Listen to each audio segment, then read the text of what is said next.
Hello friends, welcome to my channel. Bharat Rajeshwari కన్న కొడుకనే నిజం తెలుసుకొని భరత్ని చంపాలని చూసిన పల్లవి చెంప పగలగొట్టి ఇంట్లో నుండి గెంటేసిన రాజేశ్వరి. అసలు ఏం జరగబోతుంది తెలుసుకోవాలి అంటే ఈ వీడియోని చివరి వరకు చూడండి. ఇక వీడియోలోకి వెళ్ళినట్లయితే, శ్రీకర్ ఇంట్లో నుండి హడావిడిగా బయటికి వెళ్తూ ఉంటే అప్పుడే శ్రేయ, ఎక్కడికి శ్రీకర్, మీ అన్నయ్యల దగ్గరికేనా అని అనగానే ఇక శ్రీకర్, అవును మా అన్నయ్యని కలవడానికే వెళ్తున్నాను అని అనగానే, నాకు తెలుసు శ్రీకర్, నా ముందు ఇందాక నీకు కాల్ వస్తే నువ్వు పక్కకి వెళ్ళి మాట్లాడినప్పుడే అర్థమైంది ఫోన్ చేసింది మీ వాళ్ళేనని. ఎందుకు రమ్మంటున్నాడు మీ అన్నయ్య? ఆ 50 లక్షల ప్రాబ్లం సాల్వ్ చేయడానికి నిన్ను హెల్ప్ అడుగుతున్నాడా? నీకు తెలిసిన వాళ్ళలో ఎవరినైనా అప్పడగమంటున్నాడా అని శ్రేయ అంటూ ఉంటే ఇక శ్రీకర్, చూడు శ్రేయ, అక్కడ మా అన్నయ్య వదిన ఉన్నంత వరకు ఎంత పెద్ద సమస్య అయినా కూడా మా వరకు రానివ్వరు, వాళ్ళే పరిష్కరిస్తారు. ఈసారి కూడా అదే జరిగింది. ఆ డబ్బు ప్రాబ్లంని మా అవని వదిన సాల్వ్ చేసేసింది అని చెప్పగానే ఇక శ్రేయ ఒక్కసారిగా షాక్ అయిపోతుంది. ఏంటి, అంత పెద్ద ప్రాబ్లంని అవని అక్క సాల్వ్ చేసిందా అని అనగానే, అవును, నీకు మా అన్నయ్య వదినల గురించి ఎప్పటికీ అర్థం కాదు. అంత పెద్ద ప్రాబ్లం సాల్వ్ అయింది కాబట్టే సరదాగా పార్టీ చేసుకుందామని అన్నయ్య కమల్ నన్ను రమ్మని చెప్పారు. ఎలాగో నా ఫ్యామిలీ కష్టాల్లో ఉన్నప్పుడు వాళ్ళ కష్టాలని పాలు పంచుకోకుండా చేసావు, ఇప్పుడు వాళ్ళ సంతోషాన్ని కూడా పంచుకోకుండా చేస్తావా అని ఇక శ్రీకర్ కోపంగా అక్కడి నుండి వెళ్ళిపోతాడు. శ్రీకర్ వెళ్ళిపోగానే శ్రేయ ఆలోచిస్తూ ఉంటుంది, ఏంటి ఈ అవని డబ్బు ప్రాబ్లంని ఇంత ఈజీగా సాల్వ్ చేసేసిందా? ఇంకా నేను ఈ ప్రాబ్లంతో ఆ కుటుంబం దిక్కుతోచని స్థితిలో ఉంటుంది అనుకున్నాను, కానీ అవని ఉందిగా అని శ్రేయ అనుకుంటూ ఉంటుంది. ఇది ఇలా ఉండగా మరో పక్క పల్లవి అయితే ఇంట్లో కూర్చొని చాలా సీరియస్గా ఆలోచిస్తూ ఉంటుంది. అప్పుడే ఇక రాజేశ్వరి అక్కడికి వచ్చి, ఏంటి పల్లవి, నీ భర్త గురించి, నిన్ను మీ ఇంట్లో నుండి గెంటేయడం గురించి ఆలోచిస్తున్నావా అని అనగానే, లేదు మామ్, నేను ఆలోచిస్తుంది ఆ అవనిని, ఆ ఇంట్లో వాళ్ళని ఎలా దెబ్బ కొట్టాలా అని ఆలోచిస్తున్నాను అని అనగానే రాజేశ్వరి షాక్ అయిపోతుంది. ఏంటి మామ్, మొగుడు గెంటేసినా కూడా ఇంకా ఇలా మాట్లాడుతుంది ఏంటా అనుకుంటున్నావా? చూడు మామ్, ఆ అవని గురించి నాకు బాగా తెలుసు. తను కొడుకులా చూసుకున్న కమల్ జీవితం అన్యాయం అయిపోతూ ఉంటే చూస్తూ ఊరుకోలేదు. అంతేకాదు, కొడుకులు కోడళ్ళు కలిసి ఉండాలి అని మా మామయ్య గారి కోరిక. ఆ కోరికను తీర్చడం కోసం అక్షయ్, అవని ఎన్ని మాటలైనా పడతారు, ఎంత అవమానాలైనా భరిస్తారు. అందుకే నా కాపురం గురించి నాకు ఎలాంటి బెంగ లేదు మామ్. ఆ అవని ఎలాగైనా నన్ను మళ్ళీ కమల్ దగ్గరికి చేర్చుతుంది అని ఇక చెప్పగానే రాజేశ్వరి షాక్ అయిపోయి చూస్తూ ఉంటుంది. ఏంటి పల్లవి నువ్వనేది అని అనగానే, అవును మామ్, ఆ అవని నా గురించి బయట పెట్టేదే అయితే, నా కోపురం కూల్ చేసేదే అయితే, నా గురించి ఎప్పుడో నిజాన్ని బయట పెట్టేసేది. కానీ కమల్ బావ జీవితం బాగుండాలి అని నేను ఎన్ని తప్పులు చేసినా కూడా తను క్షమించింది. కానీ నా బ్యాడ్ లక్, ఈరోజు నా మొగుడి కంట్లోనే పడ్డాను. కానీ ఈ దూరం శాశ్వతం కాదు మామ్. మళ్ళీ అవని అక్షయ్ ఎలాగైనా నా మొగుడిని ఒప్పించి మళ్ళీ కాపురానికి తీసుకెళ్లేలా చేస్తారు. కానీ నన్ను ఇంతలా అవమానించి ఇంట్లో నుండి గెంటేయడానికి కారణమైన ఆ అవనిని, ఇంట్లో వాళ్ళని నేను ఎలా దెబ్బ కొట్టాలా అని ఆలోచిస్తున్నాను అని పల్లవి అంటూ ఉంటే ఇక రాజేశ్వరి, అమ్మ పల్లవి, నువ్వు నా ప్రాణమమ్మ. నిన్ను ఆ అవని అక్షయ్ ఎంతో బాధ పెట్టారు. నిన్ను కమల్ ఇంట్లో నుండి గెంటేస్తున్నా కూడా ఆపలేకపోయారు. వాళ్ళని ఊరికే వదిలిపెట్టనమ్మా. నా జీవితాన్ని, నీ జీవితాన్ని ఇలా అన్యాయం చేసిన ఆ అవనిని, మీనాక్షిని ఊరికే వదిలిపెట్టొద్దు అని రాజేశ్వరి అంటూ ఉంటుంది. అలాగేనమ్మా, నువ్వు ఇక్కడే ఉండు, నాకు కాస్త పనుంది అని రాజేశ్వరి అక్కడి నుండి వెళ్ళిపోతుంది. పల్లవి అయితే ఏ టెన్షన్ లేకుండా అక్కడే ఉన్న న్యూస్ పేపర్ తీసుకొని చాలా హ్యాపీగా చదువుతూ ఉంటుంది. ఇంతలోనే అవని ఎలాగైనా పల్లవిని ఒప్పించి ఇంటికి తీసుకెళ్ళాలి అని అవని రాజేశ్వరి ఇంటికి వస్తుంది. అవని వచ్చేసరికే పల్లవి అయితే పేపర్ చదువుతూ ఉంటుంది. ఇక పల్లవి తనని చూడకపోయేసరికే అవని గొంతుతో శబ్దం చేస్తుంది. ఇక పల్లవి ఎవరొచ్చారా అని చూసేసరికే అక్కడ అవని ఉంటుంది. అవనిని చూసి పల్లవి ఒక్కసారిగా షాక్ అయిపోతుంది. ఇక కోపంతో ఎందుకొచ్చావు? ఇక్కడ నేను నా మొగుడు వదిలేశాడు కాబట్టి, ఇంట్లో నుండి గెంటేశాడు కాబట్టి ఎక్కడ ఏడుస్తూ కూర్చుంటానో అని, ఎక్కడ బాధపడుతుంటానోనని చూసి సంతోషించడానికి వచ్చావా అని ఇక అంటూ ఉంటే అవనికి చాలా కోపం వస్తూ ఉంటుంది. చూడు, మొగుడి ఇంట్లో నుండి గెంటేశాడను, తోడికోడల ముందు నా పరువు పోయిందనో నేను ఏడుస్తూ కూర్చోను. ఎలాగైనా అంతకంత ప్రతీకారం తీర్చుకోవాలని ఆలోచిస్తాను అని పల్లవి అంటూ ఉంటే, నాకు తెలుసు పల్లవి, నీ బుద్ధి ఇలాగే ఉంటుందని. నీ భర్త నిన్ను చీకొట్టి బయటికి గెంటేశాడు. నేను ఎవరూ కూడా సపోర్ట్ చేసే ఛాన్స్ లేకుండా చేసుకున్నావు. అంత జరిగినా కూడా నువ్వు ఇంత పొగరుగా మాట్లాడుతున్నావంటే నువ్వు మారుతావనుకోవడం నా మూర్ఖత్వమే అవుతుంది అని అంటూ ఉంటే, మరి ఎందుకొచ్చావు? మా ఇంటికి ఎందుకొచ్చావు అని పల్లవి అంటూ ఉంటుంది. నేనొచ్చింది నీతో మాట్లాడడానికి కాదు, మీ అమ్మతో మాట్లాడడానికి.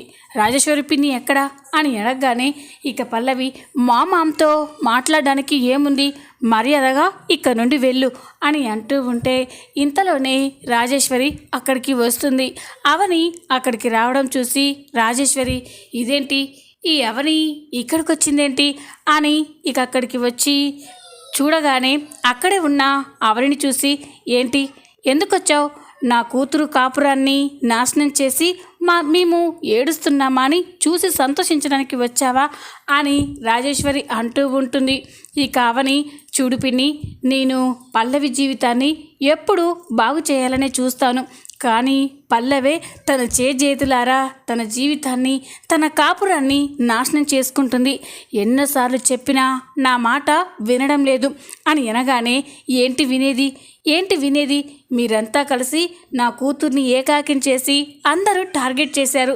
నా కూతుర్ని కమల్ ఇంట్లో నుండి గెంటేస్తూ ఉంటే నువ్వు కానీ, మీ అత్తయ్య కానీ, నీ మొగుడు కానీ చూస్తూ ఉన్నారు, కానీ ఆపలేకపోయారు.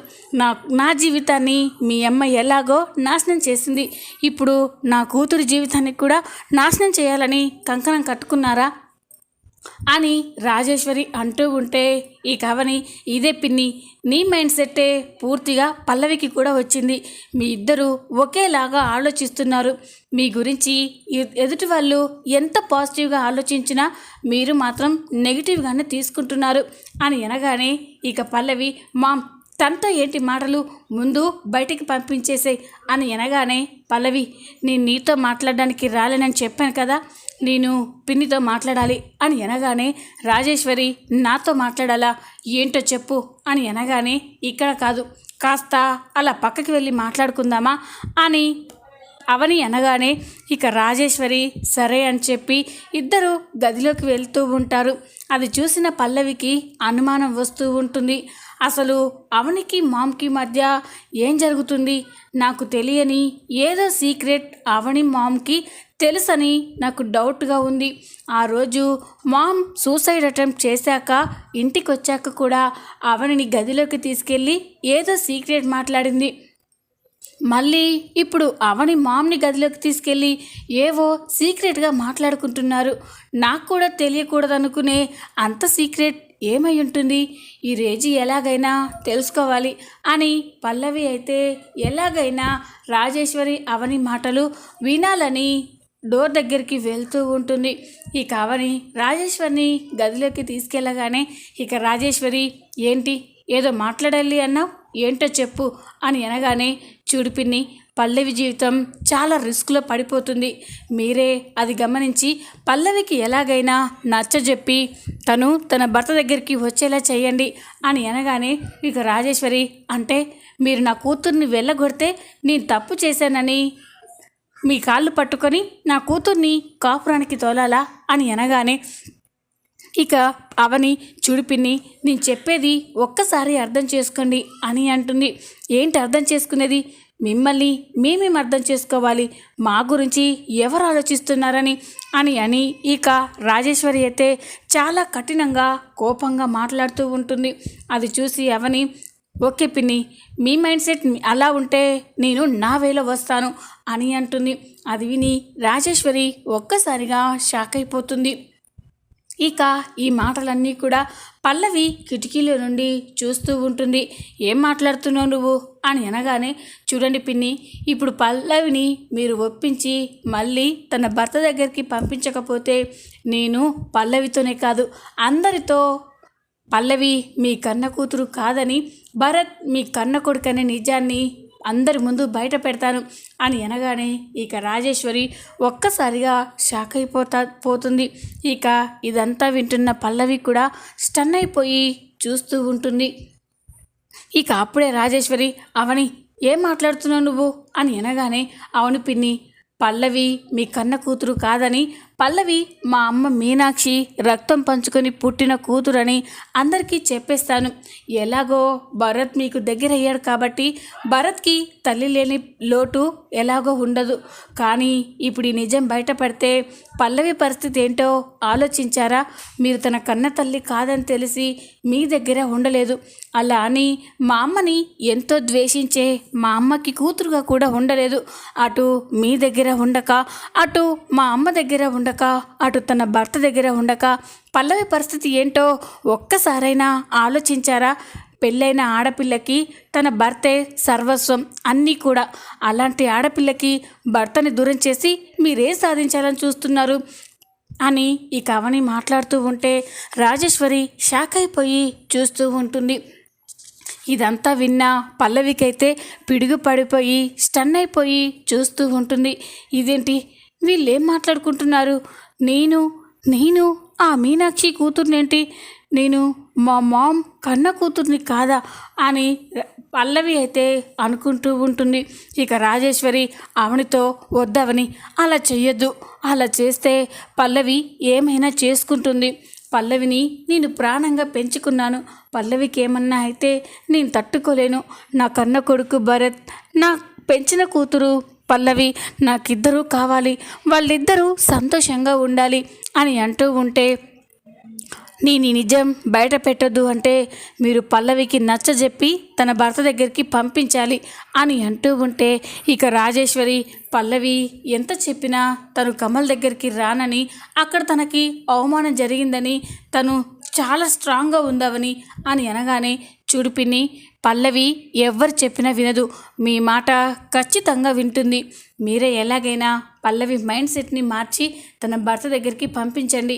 లేకపోతే పల్లవి జీవితం సర్వనాశనం అయ్యే రోజు దగ్గరలోనే ఉంది అని అనగానే రాజేశ్వరి షాక్ అయిపోతుంది.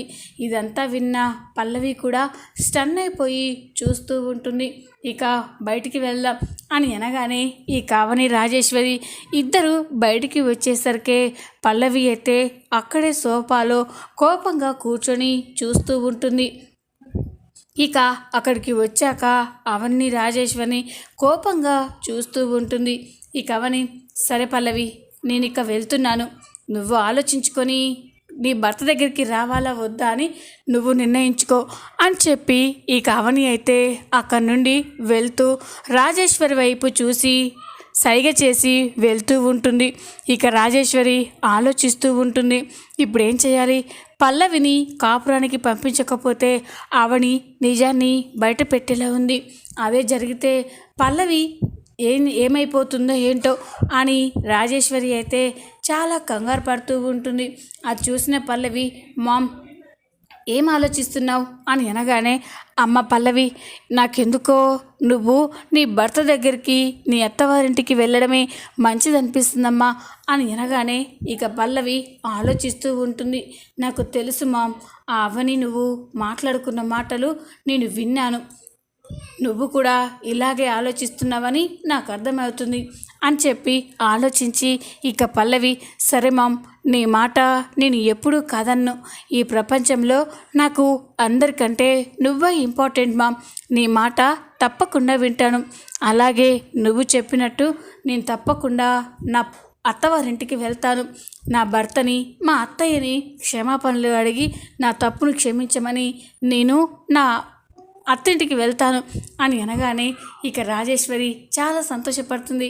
అమ్మ పల్లవి, ఇంత తొందరగా ఒప్పుకుంటావు అనుకోలేదమ్మా అని అనగానే, కానీ ఒక 2 days ఇక్కడే ఉండి వెళ్తాను మామ్ అని అనగానే, అలాగేనమ్మా, 2 రోజులేంటి, 10 రోజులైనా ఉండు, కానీ నీ కాపురం బాగుండాలమ్మా అని అనగానే, అలాగే మామ్, నువ్వు చెప్పినట్టే ఈ 2 రోజుల్లో కొన్ని పనులున్నాయి, ఆ పనులు ఫినిష్ చేసుకొని వెళ్తాను అని చెప్పగానే ఇక రాజేశ్వరి అయితే చాలా సంతోషపడుతూ, అలాగేనమ్మా, నీ ఇష్టం అని అక్కడి నుండి వెళ్ళిపోతుంది. రాజేశ్వరి వెళ్ళిపోయిన తర్వాత పల్లవి అయితే కోపంగా ఆలోచిస్తూ ఉంటుంది. ఈ 2 రోజుల్లో నేను చేయవలసిన పనులు చాలా ఉన్నాయి. ఈ 2 రోజుల్లో ఆ భరత్ గాని అడ్డు తొలగించుకోవాలి అని చెప్పి పల్లవి ఆలోచిస్తూ ఉంటుంది. రాజేశ్వరి చక్రధర్ల ఏకైక కూతురుగా నేనే ఉండాలి, వాళ్ళ యావదాస్తికి వారసురాల్ని నేనే కావాలి, అంతేకాని ఆ భరత్ని ఈ ఇంటికి వారసుని చేస్తాను అంటే నేను ఎలా చూస్తూ ఊరుకోవాలి? లేదు, ఎలాగైనా నాకు పోటీగా ఉన్న ఆ భరత్ గారిని అడ్డు తొలగించుకోవాలి అని పల్లవి ఆలోచించి వెంటనే పక్కకు వెళ్ళి తనకు తెలిసిన రౌడీలకి ఫోన్ చేస్తుంది.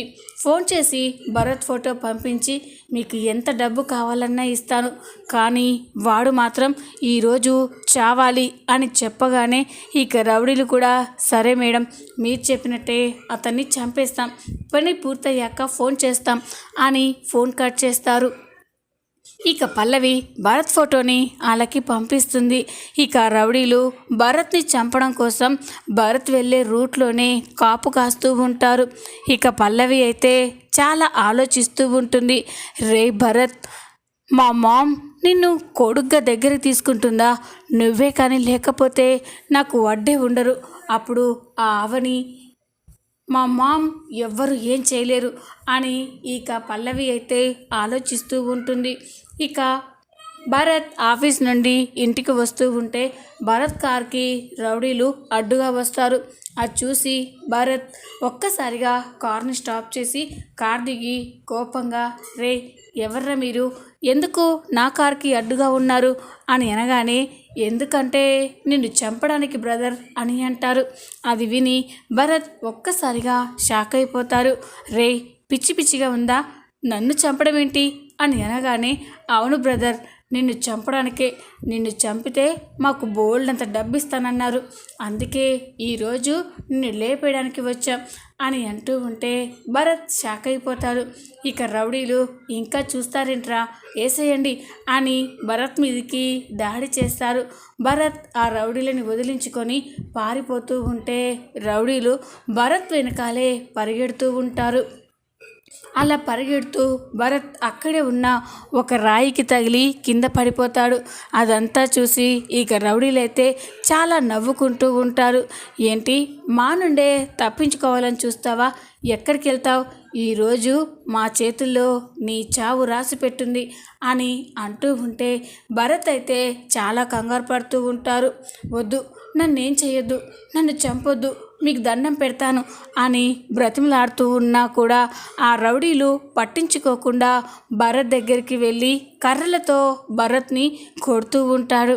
ఇంతలోనే అటుగా రాజేశ్వరి కారులో వెళ్తూ ఉంటుంది. అలా వెళ్తూ రౌడీలు భరత్ని కొట్టడం చూసి ఒక్కసారిగా షాక్ అయిపోతుంది. ఇదేంటి, భరత్లా ఉన్నాడు భరత్ అని కార్ దిగి చాలా కంగారుగా అక్కడికి వెళ్తూ ఉంటుంది. ఇక అప్పుడే కోపంగా రేయ్ అని పిలవగానే ఆ రౌడీలు రాజేశ్వరి వైపు చూస్తూ ఉంటారు. రేయ్, ఎంత ధైర్యం రా, నా కొడుకునే కొడతారా, ఎవర్రా మీరంతా, నా కొడుకుని ఎందుకు కొడుతున్నారు అని అనగానే ఇక భరత్ అయితే అమ్మ అని చూస్తూ ఉంటారు.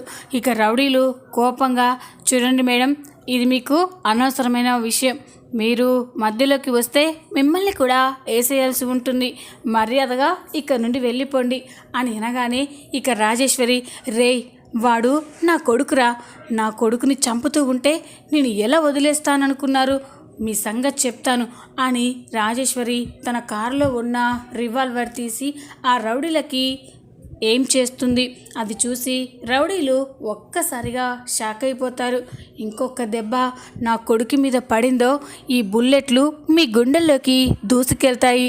ఇవి లైసెన్స్ ఉన్న రివాల్వర్, నన్ను ఎవరు కూడా అడిగేవారే లేరు, మీరే ఆలోచించుకోండి, చేస్తారా చంపుతారా అని అనగానే ఇక రౌడీలైతే షాక్ అయిపోయి చూస్తూ ఉంటారు.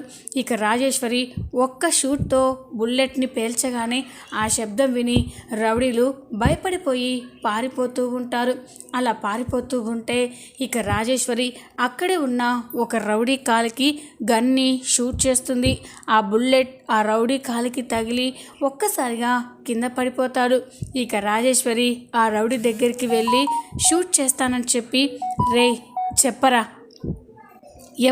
ఎవరు నా కొడుకుని చంపమని పంపించారు అని అనగానే ఇక ఆ రౌడీ అయితే, అతన్ని చంపమని పంపించింది ఎవరో కాదు మేడం, మీ కూతురు పల్లవినే అని అనగానే రాజేశ్వరి ఒక్కసారిగా షాక్ అయిపోతుంది.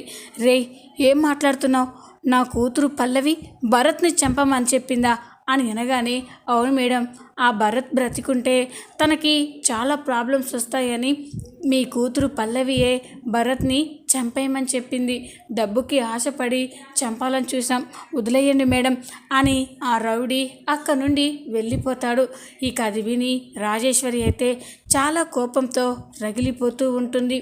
పల్లవి ఇంతకి తెగిస్తుందా, అంటే పల్లవికి భరత్ నా కన్న కొడుకని, తను నా కన్న కూతురు కాదని నిజం తెలిసిందన్నమాట, అందుకే ఇంతకి తెగించిందన్నమాట, చెప్తాను తన సంగతి అని ఇక రాజేశ్వరి అయితే దెబ్బలతో ఉన్న భరత్ని ఇంటికి తీసుకెళ్తుంది. మరో పక్క పల్లవి అయితే ఇంట్లో చాలా ఆలోచిస్తూ టెన్షన్ పడుతూ ఉంటుంది. ఏంటి ఈ రాస్కెల్స్ ఇంకా ఫోన్ చేయలేడు, ఆ భరత్ గాడు చచ్చుంటాడా అని కంగారు పడుతూ ఉంటుంది. ఇంతలోనే ఇక రాజేశ్వరి భరత్ని తీసుకొచ్చి గదిలో కూర్చోబెట్టి కోపంతో పల్లవి అని పిలుస్తూ ఉంటుంది. ఆ పిలుపు విని పల్లవి కిందికి వస్తుంది. రాజేశ్వరి కంగారుగా ఉండడం చూసి, మామ్ ఏమైంది అంత కోపంగా ఉన్నావు అని అనగానే ఇక రాజేశ్వరి పట్టరాని కోపంతో పల్లవి చెంప పగలగొడుతుంది. ఇక వెంటనే పల్లవి, మామ్ నేనేం చేశాను, నన్నెందుకు కొడుతున్నావు అని అనగానే, ఏం చేసావా, నా కొడుకు భరత్ని చంపాలని రౌడీలను పంపించావు కదా అని అనగానే పల్లవి షాక్ అయిపోతుంది. ఇదేంటి ఈ విషయం మామ్కి ఎలా తెలిసింది అని కంగారు పడుతూ ఉంటే, ఏంటి ఏం ఆలోచిస్తున్నావు, ఈ విషయం నాకెలా తెలిసింది అనుకున్నావా, నా కొడుకుని ఆ రౌడీలు కొడుతూ ఉంటే నేను చూశాను, అక్కడ ఒక రౌడీని షూట్ చేసి నిజం చెప్పమంటే వాడే నిజం చెప్పాడు అని అనగానే పల్లవి షాక్ అయిపోతుంది. అంటే భరత్ నా కన్న కొడుకని, నువ్వు నా కన్న కూతురు కాదు అని, ఎప్పటికైనా నిన్ను దూరం పెడతానని ఇదంతా చేసావా, నువ్వు నా కన్న కూతురు కాకపోయినా ప్రాణంలో పెంచుకున్నానని నీ మీదే నాకు ఎక్కువగా ప్రేమగా ఉండేదే, అలాంటిది నా కన్న కొడుకుని చంపి నాకు కడుపు కొత్త పెట్టాలని చూస్తావా, నీలాంటిది నా ఇంట్లో ఉండడానికి వీల్లేదు, నడవే బయటికి అని రాజేశ్వరి అయితే పల్లవిని ఇక బయటికి గెంటేస్తూ ఉంటే పల్లవి షాక్ అయిపోయి చూస్తూ ఉంటుంది. చూద్దాం రాబోయే ఎపిసోడ్లో ఏం జరగబోతుందో. ఈ వీడియో మీకు నచ్చినట్లయితే లైక్ చేయండి, సబ్స్క్రైబ్ చేసుకోండి. Thanks for watching.